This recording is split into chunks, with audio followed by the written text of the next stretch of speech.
ሰሞኑን አዲስ ለዩቲዩብ ጀማሪዎች ማወቅ ያለባችሁ ነገር ብዬ እችን ቪዲዮ ሰርችላችሁ ነበር።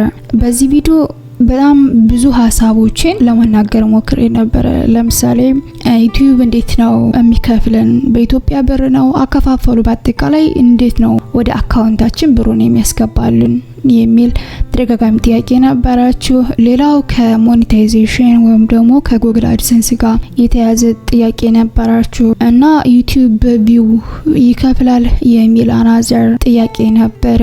ስለ ተምኔል እንዲሁም ደግሞ ዩቲዩብ ቻናል ስለ መክፈት በአጠቃላይ ብዙ ነገሮች ነው በዚህ ቪዲዮ ያነሳሁት። ነገር ግን አሁንም እዚህ ቪዲዮ የተነሳ አንድ ብዙዎቻችሁን ያስጨነቃችሁ ጥያቄ ስላየው ነው ይሄን ቪዲዮ የምሰራው። ያም ምንድነው ኖርማሊ ዩቲዩብ 4000 ዎች አወር እና 1000 ሰብስክራይበር ከሞላን በኋላ ጀስት ቅጥር እንፈጽማለን አይደል? ማለት በየወሩ የሰራነውን ብር ወደ አካውንታችን እንዲያስገባልን ማለት ነው። ለምሳሌ የሆነ መስሪያ ቤት ሂደን ስንቀጠር በየወሩ ደሞዛችን እንደሚያስገቡልን ዩቲዩብም በተመሳሳይ ነው። 4000 ዎች አወር እና 1000 ሰብስክራይበር ከሞላንና የዩቲዩብ ህግን ካሟላን እና ከጠበቅን ጀስት ኖርማል ቅጥር እንፈጽማለን ማለት ነው።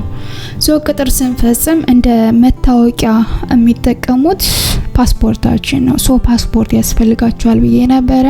የብዙዎቻችሁ ጥያቄ ምንድነው ፓስፖርት የሌለን ምንድነው ማድረግ ያለብን? እንደ ፓስፖርት ናሽናል አይዲን መጠቀም አንችልም ወይ የሚል በጣም ብዙ ጥያቄ አለ። ብዙዎቻችሁን ማስጨንቋችኋል። ስለዚህ ባጭሩ ፓስፖርት የሌላችሁ ሰዎች ምን ማድረግ እንደምትችሉ በጣም አጭር በሆነች ደቂቃ ውስጥ ለመናገር ሞክራለሁ። ከዛ ጋር ተያይዞም ስለ ዩቲዩብ ተምኔል፣ ስለ ባነር፣ ስለ ሰርች ኢንጂን ኦፕቲማይዜሽን እና በስልክ ቻናል ስለመክፈት ቪዲዮ ኤዲት ስለማድረግ የመሳሰሉ ጥያቄዎች አላችሁ። ስለዚህ አሁንም እነዛን በጣም አጭር በሆነ ደቂቃ ከዚሁ ቪዲዮ እስከ መጨረሻው ከቆያችሁ መልሱን የምታገኙት ይሆናል። ከዛ በፊት ግን ለማታውቁኝ ይሆንኝ ፕሊስ ለዩቲዩብ ቻናሌ አዲስ ከሆናችሁ ሰብስክራይብ ማድረግ እንዳትረሱ። በየጊዜው የመለቃችሁ ቪዲዮዎችም እንዲደርሷችሁ የኖቲፊኬሽን ሳይን ተጫኑ። ቪዲዮ ቫይራል እንዲወጣና ለሌሎች እንዲደርስ ላይክና ሼር በማድረግ አግዙኝ። አብራችሁኝ ቆዩ።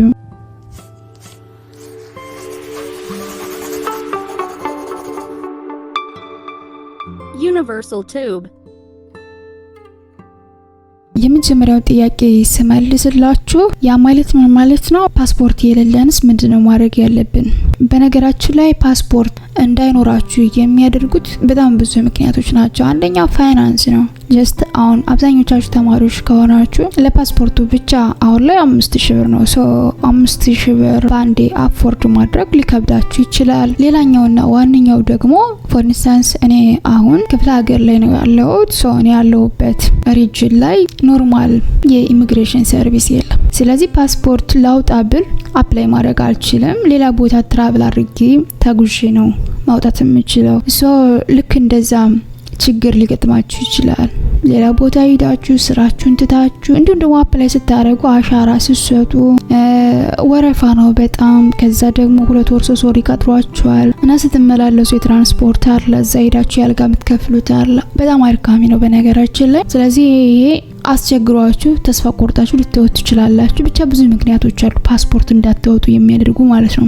ነገር ግን የሆነ ቀን ስለሚጠቅማችሁ ብትችሉ ሄዳችሁ ብታወጡ አሪፍ ነው እና እንዲኖራችሁ ፈልጋለሁ። ለማንኛውም ነገር ስኮላርሺፕ አፕላይ ላድርግ ብትሉ አንዳንድ የኦንላይን ስራም ስትሰሩ ለነዛ ነገሮች ሊጠቅማችሁ ስለሚችል ከቻላችሁ ብታወጡ አሪፍ ነው። ካልቻላችሁስ ናሽናል አይዲን እንደ ፓስፖርት መጠቀም እንችላለን ለቬሪፊኬሽን።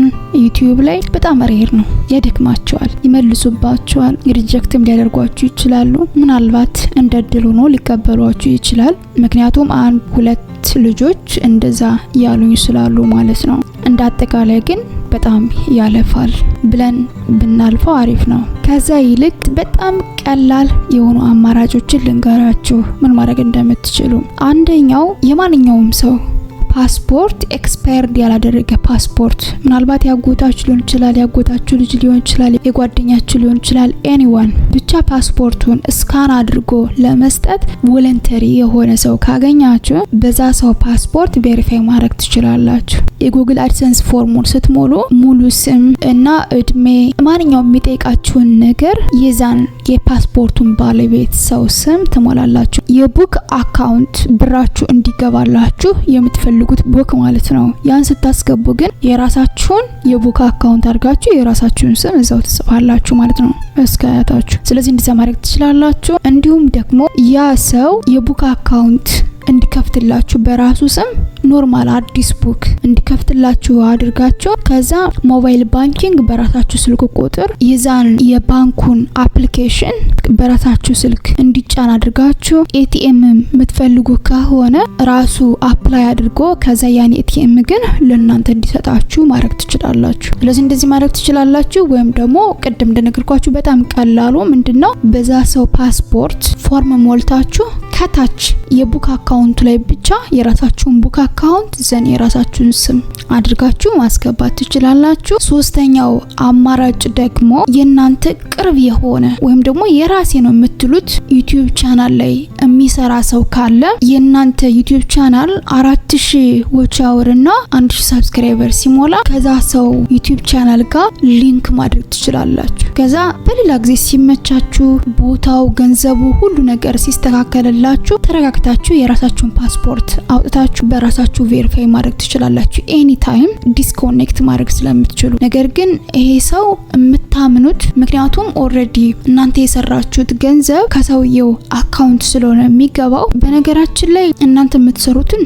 ዩቲዩብ ስቱዲዮ ላይ ዳሽቦርድ ላይ ያሳያችኋል። በየወሩ ስንት እንደሰራችሁ ወደዛ ሰው ስንት ብር እንደተላከ እያንዳንዱን ያሳያችኋል። ችግር የለም። ስለዚህ ያን ብር ግን ለእናንተ የራሳችሁን ብር አንስቶ የሚሰጣችሁ አይነት ሰው መሆን አለበት፣ ወይም ደግሞ ትራንስፈር ማድረግ የሚችል ታማኝ መሆን አለበት። በአጭሩ 4 አማራጮችን ነግሬያችኋለሁ። የመጀመሪያው ፓስፖርት ከሌላችሁ ብትችሉ ብታወጡ አፕላይ አድርጋችሁ ብታወጡ የተሻለ ነው። ወይ ደግሞ ቢኖራችሁ ካልሆነና ማትችሉ ከሆነ በሌላ ሰው ፓስፖርት በራሳችሁ የቡክ አካውንት ቬሪፋይ ማድረግ ትችላላችሁ። በሌላ ሰው አካውንት በሌላ ሰው ቡክ፣ ነገር ግን ሞባይል አፕሊኬሽን በራሳችሁ ስልክ ቁጥር አድርጋችሁ ኤቲኤምም ራሱ አውጥቶ ለእናንተ የሚሰጣችሁ ከሆነ ኖርማል ቡኩ እናንተ ጅጋ የሚቀመጥ ከሆነ ብቻ ማለት ነው። የመጨረሻው አማራጭ ደግሞ ከሌላ ሰው ዩቲዩብ ቻናል ጋር ሊንክ ማድረግ ትችላላችሁ። ስለ ዩቲዩብ ተምኔል፣ ስለ ባነር፣ ስለ ሰርች ኢንጂን ኦፕቲማይዜሽን ወይም ደግሞ ዩቲዩብ ቻናላችሁ ቫይራል